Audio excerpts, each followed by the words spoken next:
Thanks so much for having me. I'm excited to be here, and especially excited to join as we approach Sukkot.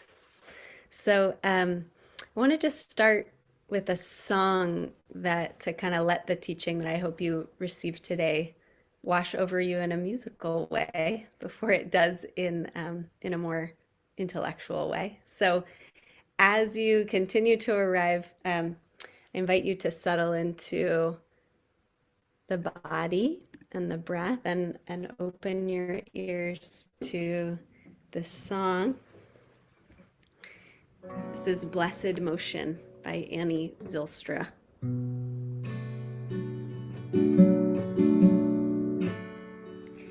I believed in solid ground until I saw the earth in motion in the winds of steady change, in the ever rolling ocean. I believed in solid ground until I saw the earth in motion in the winds of steady change, and in the ever rolling ocean, all moves on in perfect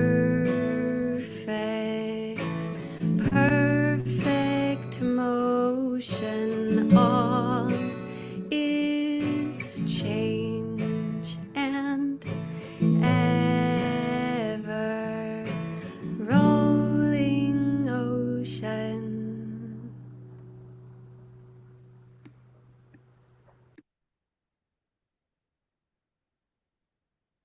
So, so this is what I want to teach about today is impermanence. I believed in solid ground until I saw the earth in motion. So we just marked Yom Kippur, which famously is a holy day that lifts up mortality. It's kind of this time that we are supposed to wake up to our own impermanence, and that it's the nature for things to arise and pass away and change, and that we're not in control. And then in a few days, we enter Sukkot, where we build impermanent structures. We build sukkahs and we dwell inside them. So I've been loving how literal this is. Like it's almost like we live out the wisdom that we saw clearly on Yom Kippur, and we eat and sleep in a temporary, fragile structure. We're supposed to be able to feel the wind and see the stars, and we're instructed to make it beautiful, to hidur mitzvah, to bring beauty into the mitzvah to build a sukkah. So there's a sort of concretizing of holy impermanence that we experience as awe and trembling on Yom Kippur. And then now we take that same spiritual insight, but we approach it with a different valence. It's like with joy and beauty. It's inflected with the pleasant somehow, and with revelry. Sukkot is famously called Zman Simchatinu, our joy time of our joy. But it also has this flavor of impermanence, of change, and the inevitability of change, and what Rambam Maimonides calls the nature of coming to be and passing away. So Sukkot, I think, is asking, can you live awake? Can you stay awake after Yom Kippur to the precariousness of life without living in fear? And can you meet impermanence with joy? So this is a tall order, and it's something that we practice in mindfulness meditation in a really concrete way. Right? We actually get practice watching things as they are, which means necessarily watching things arise and pass away. And we try to get a little bit of equanimity, sometimes even a taste of the pleasant with watching that happen, with watching this ever rolling ocean. So we watch the breath, right? And as I'm saying that, you might do that for a moment, right? And in our meditation practice, we watch the breath, which is not a stationary object, interestingly, right? We see it rise and we see it fall. And we watch our emotional landscape, right? We touch into the heart. And we see that that emotional landscape is always shifting with so much subtlety, you know. And we watch our thoughts, famously slippery. And we just see how whoop, they just come in and leave without any control of our own. This is the same in the physical body. This is the same with their experience of whether things are pleasant or unpleasant or neutral with feeling tone. So we get good in all of these ways of watching. We're building up a muscle of seeing that things are always in flux and that they're not as fixed as they seem. And then sometimes when we deeply experience impermanence with some equanimity, with some peace, we glimpse for a moment that holding on just doesn't make sense. Doesn't make sense to try to grab for the permanent. So there's a little freedom there sometimes. So we get help from this with our tradition. On Sukkot, we read Kohelet, Ecclesiastes, which is a book exploring impermanence. The refrain of Havel Havalim, like that everything is transient, that everything is vapor. And there's a section of Rabbi Rami Shapiro's The Tao of Solomon, his book on Kohelet, which Rabbi Dorothy Richmond introduced me to, which I wanted to read for you. And if, Rachel, if you could share the screen so people could see.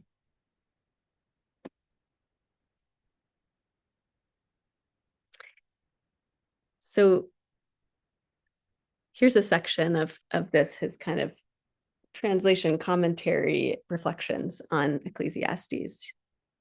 Moments of birth and moments of death, moments of planting and moments of uprooting, moments of killing and moments of healing, moments of knocking down and moments of building up, moments of mourning and moments of dancing, moments of casting stones and moments of gathering stones, moments of embracing and moments of departing, moments of seeking and moments of forsaking, moments of keeping and moments of discarding, moments of tearing and moments of mending, moments of silence and moments of speech, moments of love and moments of hate, moments of war and moments of peace, moments and the passing of moments.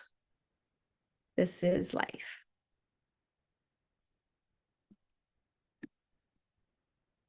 So the question then, with this deep work with impermanence, which can be so destabilizing, is how do we bring a spirit of joy to this investigation? And my dad was a spiritual teacher for me on this, who he died 7 years ago. And he was really a teacher on living every day like it could be your last, and having so much joy in the recognition that it could end, that bringing him so much pleasure. And watching that was very powerful for me. And also, actually, when he passed, suddenly it was a great comfort to know that he lived that way. So he gave me a great gift in his living that way, and in his death. So in a moment we'll sit, but before we do, a Buddhist story about this. Um, and it'll just end on a question, and then we can see what arises in your sit on it. Here's the Buddhist story. There's a monk being followed by a lion in the woods. And a lion's chasing him, and he notices the animal trailing him. He starts walking faster and faster and faster, and the lion gets closer and closer until the monk starts to run. And he's dashing through the forest, and he comes up to a cliff, and still fleeing from the lion, he trips over the edge of the cliff, but he grabs hold of a vine on the way down, and he feels it kind of tenuous and swinging in the air. He can see the lion above, and then he looks below and he can see, whoa, even more lions. And then a mouse starts nibbling on the vine, and it starts to fray. And as the vine begins to break, the monk's eyes catch on the red of a strawberry growing on the side of the cliff. And with his free arm, he reaches for it, he plucks it off the vine, and he puts it in his mouth. And he tastes it. It's so sweet.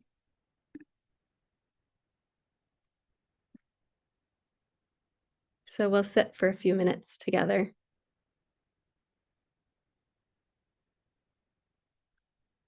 Finding a comfortable position.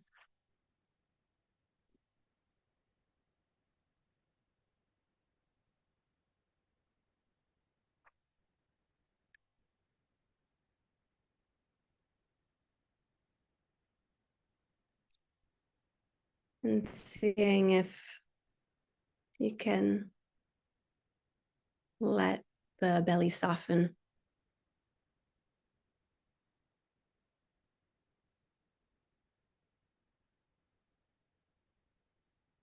And feeling the breath fill the belly.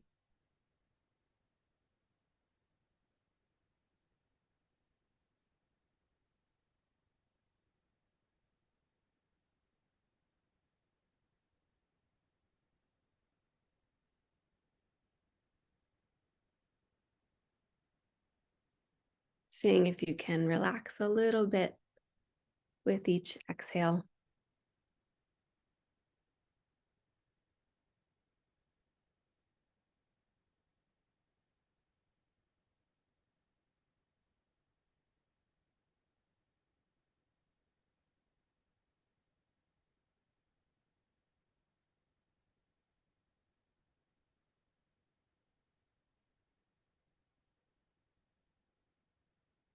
And just noticing this breathing body that the breath comes and goes.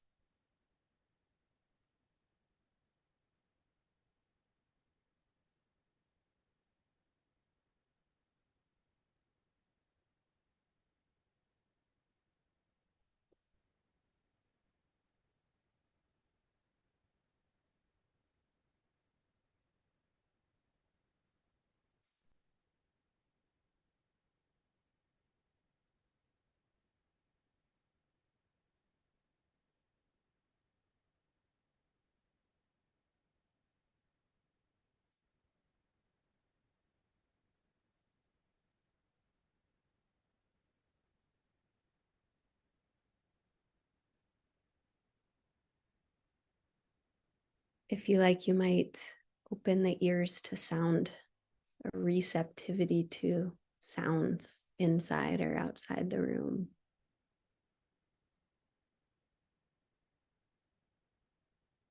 And you can hear as sounds come and go.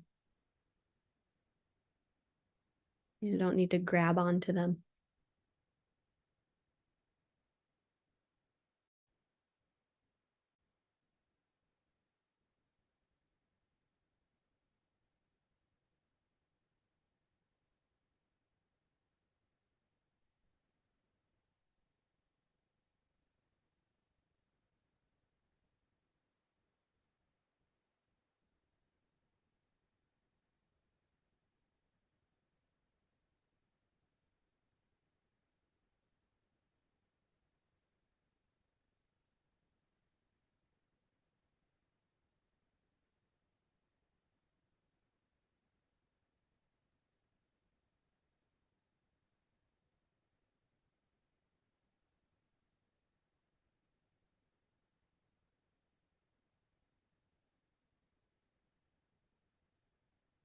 And as we continue sitting, you can see what experience rises to the top in prominence.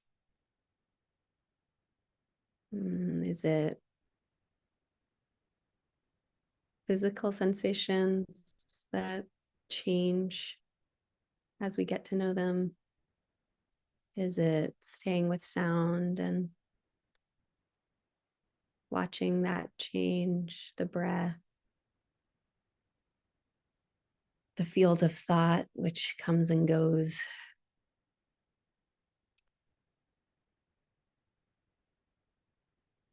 And just see if you can ride this river of experience.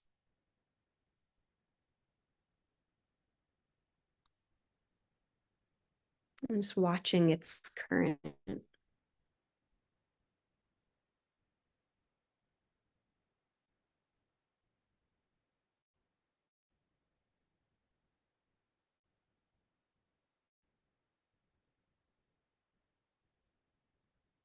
You see this world, inner and outer, in motion.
For these last couple of minutes,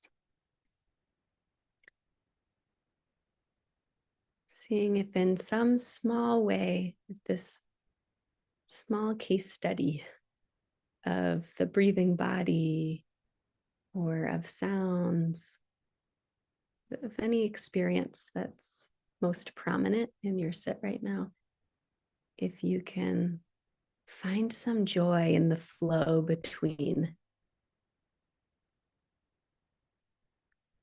instead of resisting the flow of what's happening, or even just watching it neutrally. Is there a little taste of the pleasant or of delight in constant flow of the breath, always shifting, or in these sounds coming and going.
I'll close with a poem that might appear on your screen if you want to open your eyes, or you can keep the eyes closed. A poem, this is from Catalog of Unabashed Gratitude by Ross Gay, that I think meets this law of impermanence with simcha, as zman simchatinu. I want so badly to rub the sponge of gratitude over every last thing, including you, which, yes, awkward, the suds in your ear and armpit, the little sparkling gems slipping into your eye. Soon it will be over, which is precisely what the child in my dream said, holding my hand, pointing at the roiling sea and the sky hurtling our way, like so many buffalo who said, it's much worse than we think, and sooner. To whom I said, no duh, child in my dreams, what do you think this singing and shuddering is, what this screaming and reaching and dancing and crying is, other than loving what every second goes away? Goodbye, I mean to say, and thank you every day.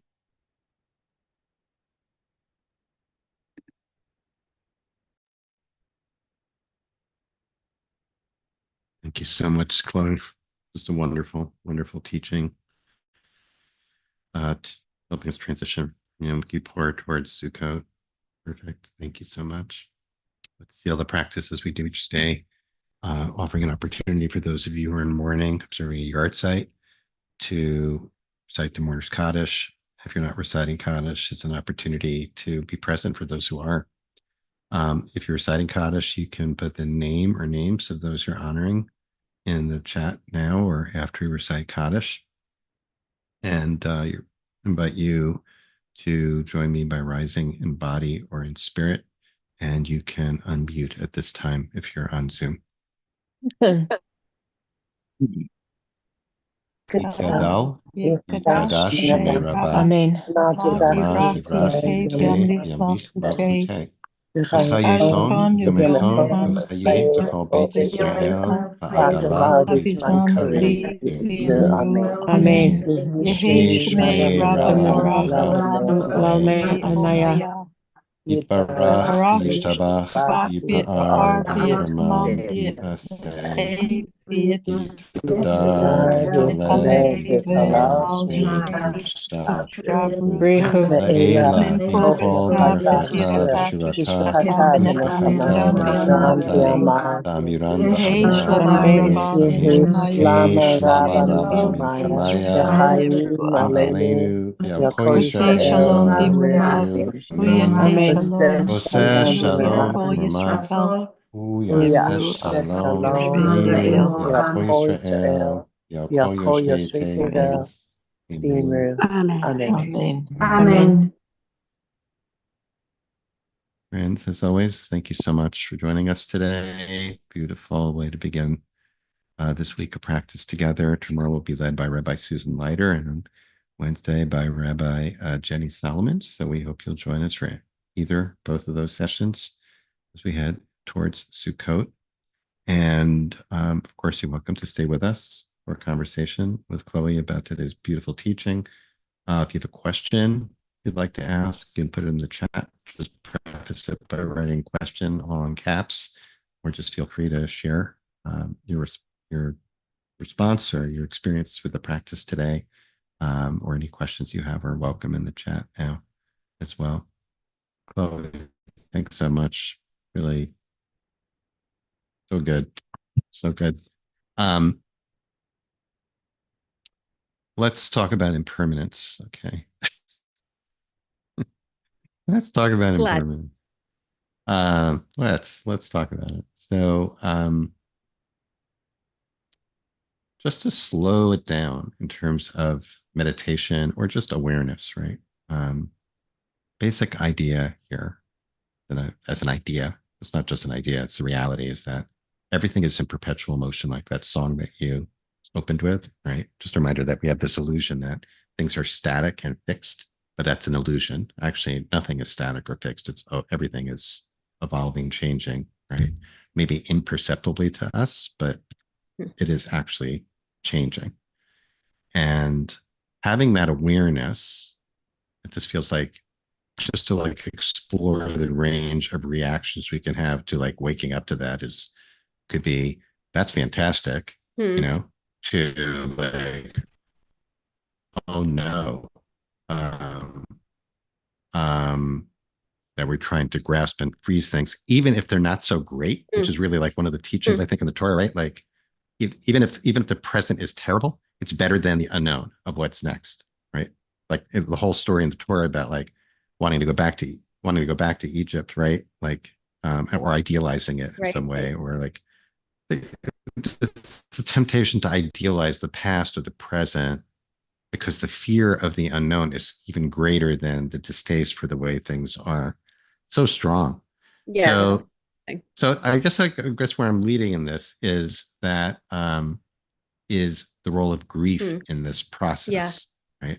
That there is that, or fear and grief, or something about, there's something that kicks in which is resistant to impermanence, which, just name it as fear. It could be fear of loss, which is kind of anticipatory grief. So I'm just going to name that. The reason I'm going this direction is thinking about this. One of my favorite quotes is from I think he's a therapist named Francis Weller. That the work of you may know it, maybe others do as well, that the work of the mature person, I don't know if I got the quote exactly right. Work of the mature person is to hold grief in one hand and gratitude in the other, and be stretched wide by them. You know that? Have you heard that? I do, yeah. Yeah. Okay. So that's where I'm coming from. Like, okay, we have to start with the grief to get to the gratitude, and hold both, right? Yeah. Not just go to, oh, yeah, you should just be grateful, just be grateful because things are changing. It's like, well, I got it. Yeah, sounds good. But I have to acknowledge and honor the grief as part of it too. So I wanted to, explore that with you a little bit. Like, what do you make of that? What's the role of, well, just thinking about resistance to the whole thing, right? Right. Even that Buddha story, right, is like, I'm thinking, yeah, but then what happens when the strawberry's gone? What, then what? I know, it's kind of feels like a kind of chutzpah teaching to be like, no, it's great. It's great. It's challenging in an interesting way. Like, I think it definitely, so hearing you talk about grief, I think that the challenge is that we might, when we meet impermanence with grief, then we need to meet our grief. So it's not like, if you notice grief, then move to joy, repress that and move to joy. It's like, great, can you notice what's happening here? And you'll see that too is impermanent. Right. And then see what reaction that brings up. Like, happening that, like, we don't have to meet any aversion with aversion. Right. It's like, that's why I like that quote about, like, we're holding it. So it's like it's not repressing it or discarding it, but it's also not like getting caught in it such that instead of it becoming the object of your observation, it becomes like something fixed, because it's not fixed either. There's something about like, when we can hold it, like all of it lightly and in the light of awareness, then we see everything clearly, including the aversion that comes up to what's here. Yeah. Yeah. Thanks for that. So yeah, in the chat, there's like good exploration here. Like Susan's asking, we are addressing this really. Like, what is that? What's it really about? What's the discomfort or fear of change of the unknown really about? I was suggesting anticipatory grief of the loss of what is, as imperfect as it may be, or not being able to control, right? And Cheryl's wondering appropriately, like, why we feel that the unknown seems to default to anticipation of terrible things instead of many possibilities, including joy and delight. It's interesting because Jordan Ben Appel made a little video, short, Instagram, Facebook reel on exactly this question about impermanence and joy. But his focus was on when we have that awareness of impermanence, then we can become aware that anything is possible, including wonderful things that we can't imagine right now, right? And that can bring us joy, right? Which is just another way to go. Like that's another route to connection with impermanence. But this is sort of, I want to stay with this one about acknowledging and honoring the fear, anxiety about that can be induced by change. Honoring that so that then we can move through it, like you said, and that's impermanent too. If fear and anxiety is impermanent too. And then what happens next? It's kind of interesting. Oh, there's actually an inherent joy or gratitude. Oh, that's the other thing I want to ask you about. There's a little bit of a conflation of gratitude and joy. I don't know, maybe there's a distinction without a difference really there. But do you see a difference between gratitude and joy? I mean, in what I love about that book of poems is Raske, it's like gratitude, joy, delight. It's a book about the pleasant. So maybe that's a more specific, maybe that's a little more precise than simcha or joy. But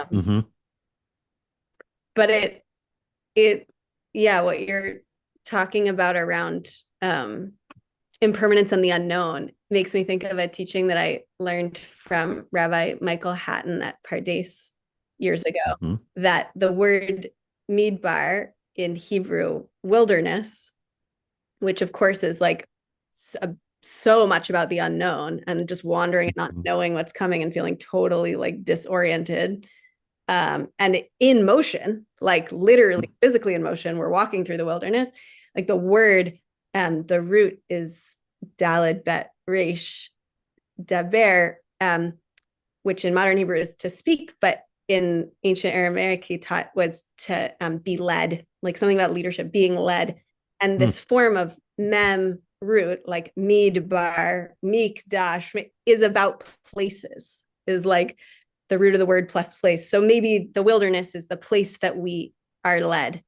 So then it's okay, when we're deeply aware of impermanence, instead of trying to lead ourselves, instead of trying to fix it and keep it static and resist, is there a way to open to being led in the motion? Right. So there's another quality in there too, another midah of bitachon, of trust, right? Of trust that we're being led, even if we can't tell where we're being led, but that there is a leading that's happening.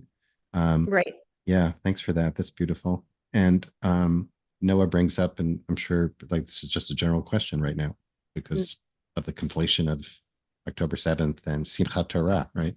That Simchat Torah will always be intertwined with loss and horrific loss. And just in general, right now, Noah's talking about losses in Israel and Gaza and Lebanon, which is that's talking about impermanence. It's just this jarring, violent way of experience impermanence. I don't know if you have a suggestion there about Like that's really like impermanence, I guess, like on steroids, right? Like how do you, which is can really jangle our systems in a way that could, especially, right, re-traumatize ourselves, right? How do we move through that, let alone experience joy? I don't think there's no easy answer to this one for sure. I don't know. Like, do you have any way Yeah, to I mean, respond to that? it's a beautiful question. And in some ways it's just like the kind of question that you want to just hang in the air and to explore in practice. But I think when I explore it in my practice, like when I'm trying to take in all of that change, loss, destruction, upending of what feels solid, I notice grief and fear. And I think it's kind of what you were saying at the beginning. It's like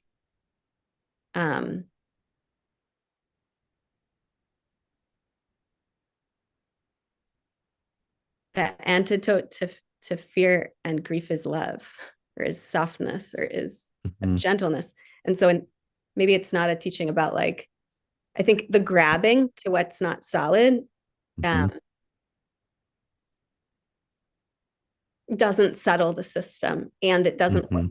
So it's not really about what's, I don't know, right, or moral or just, or so. It's about like somehow like softening and opening to what's here, which is grief and fear. Right.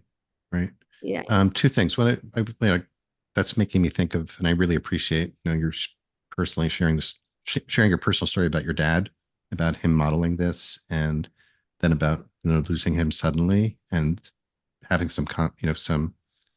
It was consoling to know that he actually savored every day, right, and that he left that as a legacy for you. That's really so powerful, and it's so evident in your teaching, and you're sharing that story. And it's also making me think about, just heard the recent interview with Rachel Goldberg, Hirsch Goldberg, Poland's mom. And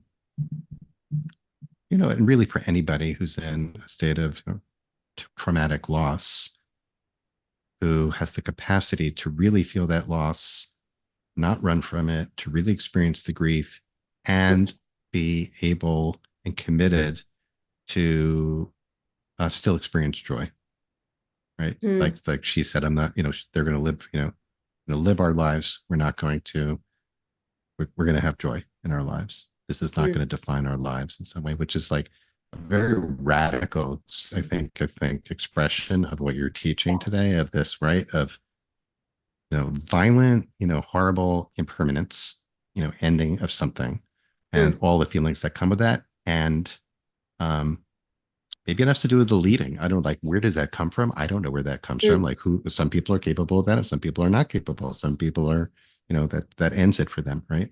And others go on and not only survive, but are actually able to experience joy, including collectively the Jewish people, and to laugh and have black humor, like dark humor, and right. And So maybe what you're saying about being led, I love that. Like, there's something, being able to tap into that sense that something is, we're still on a continuum here. Things are still evolving. We don't know, right? Maybe that can bring a smile to people's lips, eventually at some point, when they think when you think I can't smile, or I'm betraying my loss if I smile, which is a whole other area, right? Okay. Any closing words from you? There's like, and anger, to use mentioned. Yes, anger is there too. I don't want to lose that. Yeah. I mean, I lead grief retreats for young adults who've lost parents. And one thing I love about the retreats is that it really lifts up this teaching in Kohelet of like a moment for this, a moment for that. There are moments where we're on the floor laughing, and there are moments where we're sobbing. There are moments where we're smashing cinder blocks with sledgehammers and screaming about how angry we are. Like, grief contains it all. And the experience of change and loss contains it all. And we do a disservice to ourselves when we think that joy is the opposite or something. Like it's all included. And that's what I love about mindfulness practice, is that it honors that truth that everything's included. We have to include it all. And if you pay enough attention, you'll see that it all comes up, right? Without our control. So it's not like, do we feel joy? It's like, we do feel joy. And can we be with that when it comes? Right. Without shutting it down or trying to get something like, yeah, we experience it all. Yeah, that's great. And we don't have to force it. We don't have to make it or pretend. Right. Don't have to pretend. Just have to be ready to receive it when it arises, if and when it arises. Yeah. Beautiful. Thank you so much, Chloe. It was really so wonderful today. Real gift. Thanks to everyone for being here. Rachel for holding our space. And we hope everyone will join us tomorrow. Practice with Susan Leiter at our usual time. Chag Sameach to everyone. Speaking of joy. And hope to see you tomorrow. Thanks, everyone.